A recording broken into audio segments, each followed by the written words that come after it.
educate, empower, enable, impact. Thank you for tuning in to That Will Never Work podcast, where we share inspiring information and personal experiences related to business and the entrepreneurial journey from those who are leaders in their respective field. Now, here's your host, author and business coach, Maurice. I thank you very much for coming on the show today. I thank you for tuning in, and we have a powerhouse for you today. This individual is a coach, speaker, author, executive, entrepreneur with over 20 years of leadership experience. She works with female executives, and as you well know, the demographic is about 60% of y'all that listens to this show, who are ready to lead your team through a pivotal change or conflict. She has overcome stage 4 cancer and 2 divorces and a failed business, but she knows a thing or two about navigating transitions and still thriving. She's here with us today, and she's going to share how to get over those some of us might call it pitfalls, obstacles. She's going to tell us how we're going to get over it, around it, under it, whatever it is we need to do to get to our desired destination. Experiences had her at the helm of organizations that went through mergers, catastrophic changes in leadership, headquarters relocation, and of course, a global pandemic, which all of us can attest to. Every time she makes sure that organization, all the people in it are better because of the change. And I hope that you're ready to make a change in your life today. I thank y'all very much for tuning in. I introduce to you Dr. Judy. Dr. Judy, thank you for coming on the show today. Thanks for having me, Maurice. Sure, no problem. So, we talked about your 20 years of leadership experience. If those of you who will visit her website, she really talks about leadership and the importance of leadership. So I don't want to give up too much. Maybe we'll touch on it a little bit of who she's referring to on her website. Of course, that will be in the show notes of what we're talking about. But why is leadership so important, Dr. Judy? Why? And even with understanding why is it so important, what characteristics will we need to have in order for us to be better leaders? That's a great question. I think we all know leadership's important. I think you can look at all sorts of organizations that have good ideas. You can look at entrepreneurs who have good ideas, but they never go anywhere. Mm-hmm. Why not? It's because there's no leadership. Mm-hmm. I'm a student of the Civil War. I live in Gettysburg, Pennsylvania, so I'm a student of the Civil War. And when you look at that, just that one episode in American history, you have the Confederate Army mm-hmm. winning the first 2 years of the war. They have less money, mm-hmm. fewer people, fewer resources, less of everything, and yet they are winning for the first 2 years. And what mm-hmm. was the only difference? It's leadership. And we like to say, well, if we had more money, we'd be more successful, or if we could get better people, or if we could, have a better database or whatever, we'd be successful. But that's an example that shows that in those 2 organizations, the Union Army and the Confederate Army, the army with fewer everything succeeded for the first 2 years because they had better leadership. And so good leadership can overcome deficits mm-hmm. in all of these other areas. And that's mm-hmm. why it's so important. I think a lot of times we think, if I would win the lottery or if somebody would just hand me $5 million, mm-hmm. I could do X. Mm-hmm. But the truth is, we've got to find those leadership qualities in ourselves, the ability to think positive, the ability to cast a vision, the ability to clearly see what we want, mm-hmm. And then the ability to bring people into our ideas with us. That compensates for everything else. So sometimes we don't consider ourselves leaders, right? And sometimes it's hard to see those characteristics that you're speaking about, being able to overcome what is perceived as a shortcoming or a shortfall. So how can we become better leaders in the face of adversity like that? Another great question. I think we too frequently associate leadership with a title. You know, if we have this title, that means we're a leader. But there are leaders at all levels of every organization. And it is that quality. I think probably the biggest quality of leadership is persistence. Persistence towards a goal. When you know what you want, you continue to go after it, even if there are bumps in the road, because there will be bumps in the road. Right. You know, there will be. And so I think leaders are the ones that don't give up. They don't let a small setback or even a big setback stop them. They just look at that as a way to regroup, rethink, and go around it, or get more creative, or innovate, or bring more people in. There are people who bump up against an obstacle and they see that as some sort of cosmic sign to quit. Those are not leaders. Leaders bump up against an obstacle and see it as a cosmic sign to get better.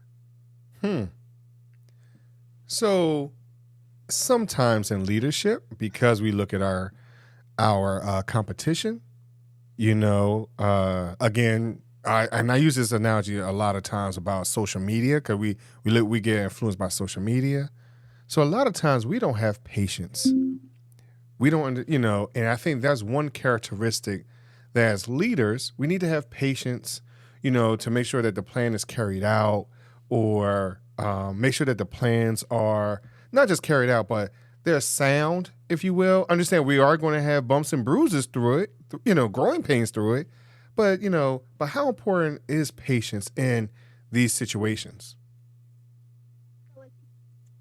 On that one, I'm going to say it totally depends on the situation. I mean, patience is crucial because it's more important to get clear on what you're going for than on how you're going to get there. Because once you're really clear on what you want, the how kind of unfolds in its own time. And that's where patience is really important. Once you know what, don't just do something to be doing it. Make sure that that next step is going to get you to the what, right? But then there are also times where you got to act. You got to act fast. And I think it depends on the situation. But I think, you know, to answer your question, patience is really important because you want to be so clear on the idea. You want to be so clear on what you're going for. I think that's what good leaders do best. They hold the vision. They hold that vision. And then if the vision comes right away, great. If not, okay. But if it doesn't, if an action doesn't fit the vision, or if it's not going to get you there, then you need to be patient and wait for something that will. Don't just go because it's the next thing that comes up. So I think that's where the patience comes in. So I'm not a visionary. You know, some of us would say, I'm not a visionary. I don't have visions. I'm not creative. So how can I make sure that whatever our objective is and how we get there, that message is clear? You know, because sometimes as leaders, sometimes our message is not always clear. We have it in our head, but it's not always clear to the people that's around us. So how can we make sure that that message is clear? Get it so clear in your head. I mean, I think that's part of it. I think it's hard to articulate when you aren't clear on it yourself. If there's still some doubt or a little bit of the idea of, well, I could go this way or I could go that way, we'll just see what happens. I believe in flexibility. I really do, but not on that.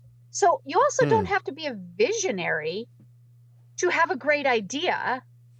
And I think the great idea can be the vision in itself. And once you have the great idea, you've got to be excited about it. When you're excited about the idea, it's easy to explain. I mean, think about yourself explaining to someone.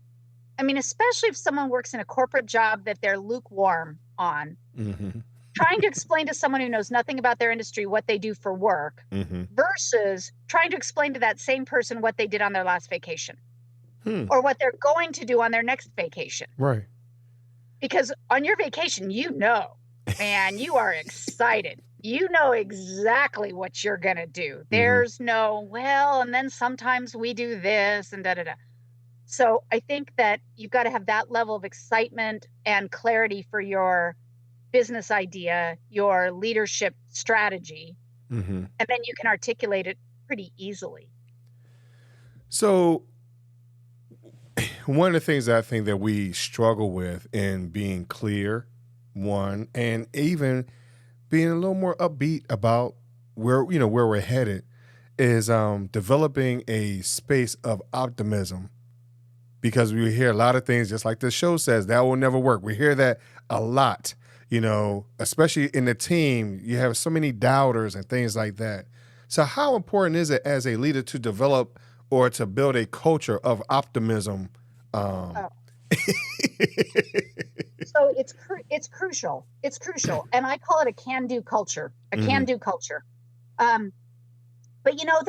I think that there's also a fallacy about optimism, and I'm not going to disagree with anything you just said, Maurice. I'm not, but I want to go through this. There's a leadership principle called the Stockdale Paradox. Mm-hmm. Some of your listeners might have heard of it, but it's named after Admiral James Stockdale, who was the highest-ranking POW in Vietnam, and he ended up being held in Hanoi, Vietnam, for 10 years. And he had to keep all of the other prisoners of war together and keep them, sane and motivated in terrible conditions. And he was interviewed after his release about who didn't make it. Mm-hmm. Who didn't make it. And he gave the startling answer, the optimists. And the interviewer said, "What do you mean? We hear all this stuff about optimism, how we have to be optimistic." And he said, "Well, the optimists would say, oh, we'll be out of here by Christmas." And then Christmas would come and go and they weren't out. And then they'd say, oh, we'll be out of here by Easter. And Easter would come and go and they wouldn't be out. Oh, we'll be out of here by 4th of July. And they wouldn't be out. And they finally died of a broken heart. So he came up with this paradox that says that you have to have a realistic assessment of your situation, good or bad. That's the so-called negative part. Mm-hmm. Mm-hmm. But that always has to be coupled with a bedrock faith that you will prevail at the end. And I think when I think of optimism, or when I want to talk about optimism, I don't want to talk about the kind of surface, just say good things and never let anything negative come out of your mouth sort of optimism. I want to talk about that bedrock faith that you'll prevail in the end. Because as we've mentioned, there will be bumps in the road. Right. And I'm working with an organization right now. They refuse to look at some of the very serious challenges that they're facing. So you can't get a clear vision, and you can't get an idea or a strategy to overcome that if you won't even look at it. However, so a culture of optimism is important, but it can't be a culture of optimism that demotivates people from bringing up problems, because you have to look at the problems realistically with that bedrock faith that you will overcome it, you will prevail in the end, but you have to be able to look at what's wrong. So yes, optimism is huge. And when people say to you, that'll never work, you need to maybe say, will it? Or is that just their opinion? Right. And then if you look at it and you go, no, I still have that bedrock faith that I'm going to prevail in the end. Right. Then you can just say to those poor deluded people that they don't know what they're talking about. But if they bring up a legit concern, you don't want to go tripping down the primrose path and, invest a whole bunch of your money and other people's money in an idea that really won't work if you'd been warned and just didn't look at it because you didn't want to be negative. One of the things that you're hammering home is this bedrock faith, that idea of, hey, I'm a tree, I'm going to stand here, I'm going to stand my grounds, I got deep roots. But a lot of times that wind might blow us over and knock us over, right? And sometimes we don't understand that maybe it's just limbs falling, not necessarily us falling 100%. So how can we develop that bedrock, that space where we are going to stand here and see this thing through and not get so discouraged? How would you suggest to someone to get that strong? Well, going back to your original idea, if you're excited about it, Mm-hmm. Keep going back to the thing you were first excited about, whether it's in a job or whether you're starting a business. Keep going back to that and get excited about it. Mm-hmm. Surround yourself with people who believe in you. Hmm. If your mother doesn't believe in this, don't talk to her about it. Hmm. There's nothing that says that, still, yes, see your mother, go over for holidays, but you know, don't expect someone who doesn't believe in this to be your ally. Go Hmm. out and find people who are your allies. Mm-hmm. Listen to podcasts like this one. Mm-hmm. Find a coach. Find people who have been there before, who've done it, who believe in you, and then lean on their belief if you have to until you can get it in yourself. And then just also study people who did Hmm. the impossible. I mean, I remember the first time I ever heard that that they were selling a phone that was also a camera and a music player. Right. I thought, why? Why? I already have a camera and I already have an MP3 player. Right. And all I need to do on my phone is make calls. Why on earth would I want this? Right. Well, obviously, I would have been one of those naysayers to Steve Jobs, Mm-hmm. revolutionized the way we live. Mm-hmm. So ignore me. I mean, I was wrong, you know? so not, just because I have credentials doesn't mean I know anything about Mm-hmm. the market for phones. Mm-hmm. So, you've also got to just cultivate a little bit of belief in yourself. And that's hard when you don't have it. Mm-hmm. Just got to keep going back and reminding yourself that you have good ideas, you have the power to do this, and you can succeed. And like I said, lean on other people if you don't have that in you right now. Now, because now we're trying to work out and stay stable, right? But there's also a part of this in leadership where we need to embrace change. And you just mentioned it, right? That whole part of the phone's changing. How many of us remember the rotary phone, just a push button phone, the phone that, all those type of things, so we have seen some change over the years and being able to embrace it. Well, we also as leaders have to be able to embrace it too.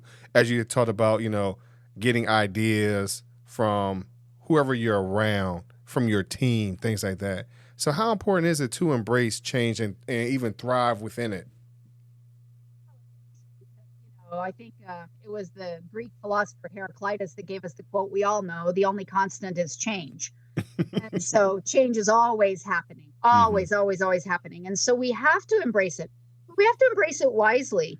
I mean, I think that, the technology you and I are talking on right here, Zoom. Yes. 5 years ago, nobody knew what Zoom was. And Right, now, right.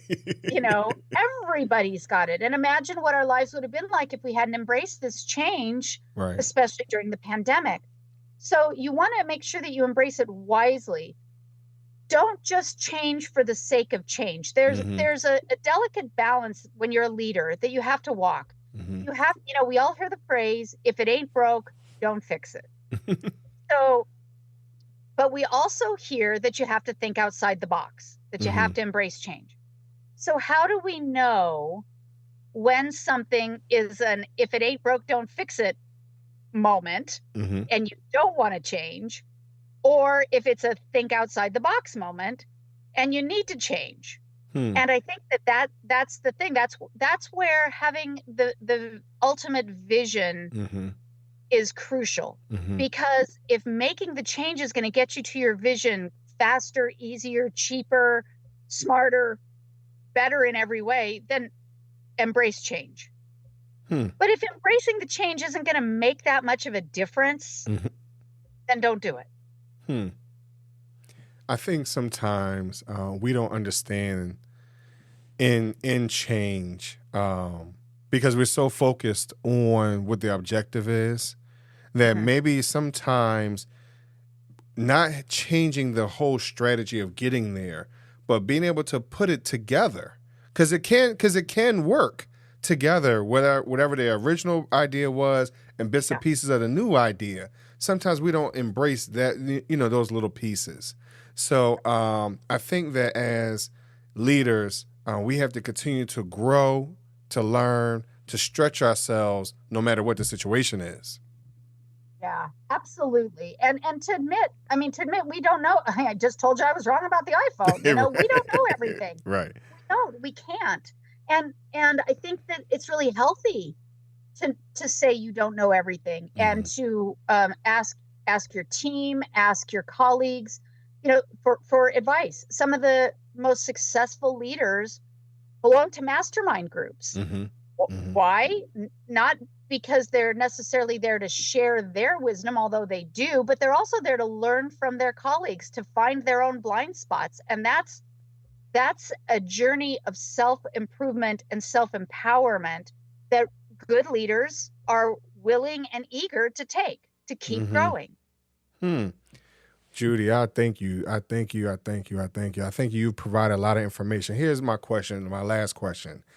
Where can someone who is looking for this self-improvement, to be a change agent, to find a pathway to whatever their goals are, where can they talk to you where you can help them and coach them through their process? How can they reach out to you?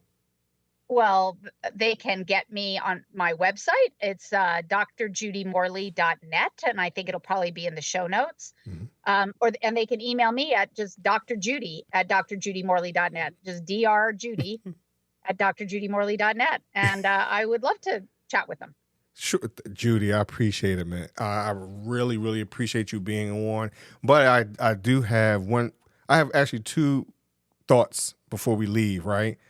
The first one is, I hope everyone go to the website and please in the comments or Dr. Hit her up and let her know what we were talking about, what general she's referring to, what battle she's referring to. I would love that type of interaction. But Dr. Judy, before I let you go, I have my would you rather question, right?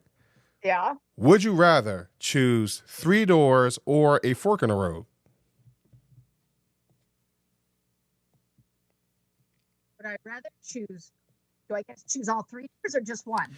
I have not given any parameters. It's up to you. I would rather choose 3 doors. And why 3 doors? Because then I have more options. Okay.